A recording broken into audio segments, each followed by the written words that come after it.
Halo semuanya, selamat datang kembali. Nah, di penelusuran kita kali ini, kita bakal ngulik sosok yang super menarik. Kita akan mengenal lebih jauh tentang Santo Florianus. Namanya mungkin sering terdengar, tapi percaya deh, kisah di balik sosok historis sekaligus legenda ini tuh jauh lebih dramatis dan mendalam dari yang mungkin kalian bayangkan. Oke, coba deh saya tanya. Pernah kepikiran nggak sih siapa pelindung para pemadam kebakaran? Pertanyaan yang lumayan spesifik ya, tapi jujur aja di seluruh dunia, tiap kali pahlawan modern kita ini berhadapan dengan kobaran api yang ganas, nama Santo Florianus inilah yang sering disebut-sebut.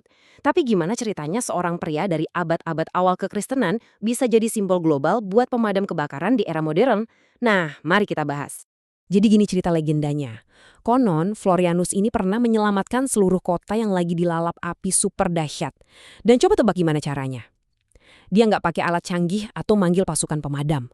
Menurut cerita yang beredar luas, dia cuma butuh satu ember air dan doa. Ya, cuma satu ember air disiram ke arah api yang lagi ngamuk dan secara ajaib apinya langsung padam seketika. Luar biasa banget kan? Nah, dari sinilah semuanya bermula. Gara-gara keajaiban satu ember air tadi, dia akhirnya secara resmi dihormati sebagai pelindung dari bahaya kebakaran. Dan pastinya santo pelindung utama buat para pemadam kebakaran. Kalau kalian lihat lukisan atau karya seni klasik, dia tuh sering banget digambarkan sebagai perwira yang lagi nyiram air dari ember ke arah gedung yang berbakar. Tapi, di balik legenda soal air dan api ini, ada sosok manusia nyata dengan jalan hidup yang bisa dibilang sangat menegangkan. Bagian pertama, perwira Kristen rahasia. Sekarang, kita kesampingkan dulu legendanya dan masuk ke realitas sejarah di akhir abad ketiga untuk melihat siapa Florianus sebenarnya. Kehidupan asli Florianus ini dipenuhi sama kontras yang benar-benar berbahaya. Bayangin aja, di satu sisi dia punya jabatan yang mentereng. Dia itu perwira militer Romawi asal Italia yang lagi ditugaskan secara resmi di wilayah Noricum atau yang sekarang kita sebut negara Austria. Tapi di sisi lain, dia nyimpen rahasia yang super besar. Dia itu diam-diam adalah seorang Kristen yang sudah dibaptis. Terus kenapa sih dia harus sampai sembunyi-sembunyi segala dari kekaisaran yang diabdi? Biar saya kasih konteks sedikit. Waktu itu, kondisinya benar-benar kelam. Itu adalah masa penganiayaan orang Kristen besar-besaran oleh Kaisar Diokletianus. Kekaisaran Romawi saat itu sama sekali nggak menoleransi keyakinan baru ini. Jadi, menjadi orang Kristen itu statusnya ilegal, alias terlarang secara hukum. Kalau ketahuan, ya ditangkap, disiksa, bahkan dieksekusi mati. Bisa bayangin nggak sih tekanan batin yang dialami Florianus? Siang harinya, dia perwira yang harus menegakkan hukum Romawi. Tapi di dalam hatinya, dia memegang teguh keyakinan yang lagi diburu mati-matian sama bosnya sendiri. Bagian kedua, pengorbanan sang martir. Nah, ujian iman yang sesungguhnya terjadi di tahun 304 Masehi. Disinilah semuanya berubah. Rahasia sebesar itu ya pada akhirnya nggak bisa disimpan selamanya kan? Terutama buat orang dengan integritas setinggi Florianus.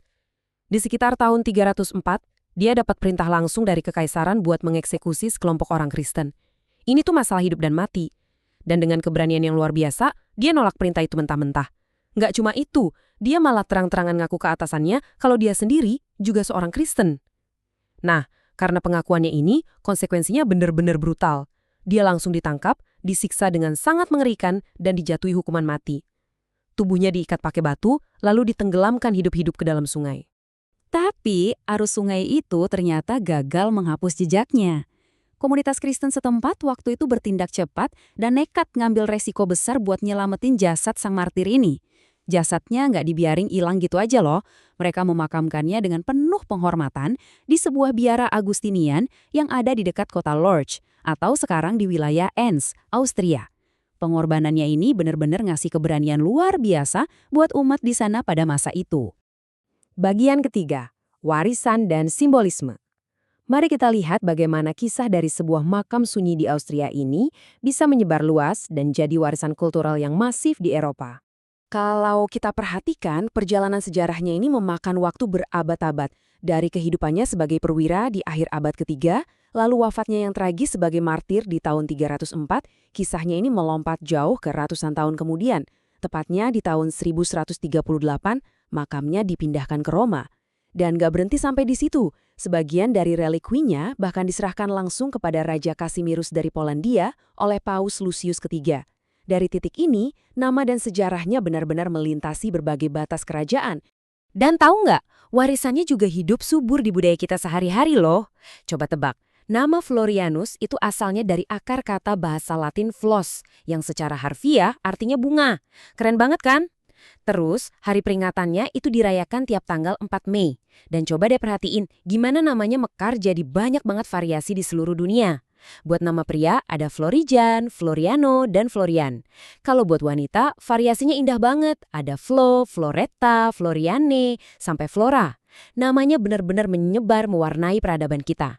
Tapi tunggu, ini bukan cuma soal inspirasi nama bayi yang cantik ya. Statusnya ini sangat dihormati sampai diakui oleh negara-negara berdaulat.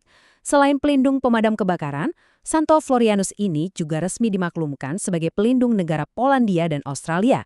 Coba bayangin deh, seorang prajurit yang dulu harus sembunyi-sembunyi di Italia, yang nyawanya diakhiri di sungai kecil di Australia, pada akhirnya malah diangkat jadi pahlawan nasional untuk dua negara besar di Eropa. Benar-benar lintasan sejarah yang luar biasa kan? Jadi, semua ini bawa kita ke satu pertanyaan penting buat direnungkan. Menurut kalian, keberanian sejati itu apakah tentang memadamkan kobaran api secara fisik atau justru tentang keberanian berdiri tegak ngelawan api penindasan dari kekuasaan yang kejam? Kisah Santo Florianus ngasih lihat ke kita kalau dia secara simbolis dan historis sukses ngelakuin dua-duanya. Di dalam legenda, dia menaklukkan api pakai air, tapi di sejarah aslinya, dia menaklukkan rasa takut pakai iman dan prinsip yang sekuat baja. Oke, saya harap penelusuran kita kali ini bisa ngasih kalian perspektif baru yang mendalam ya. Makasih banyak udah gabung dan teruslah antusias menggali cerita-cerita hebat di balik sejarah kita.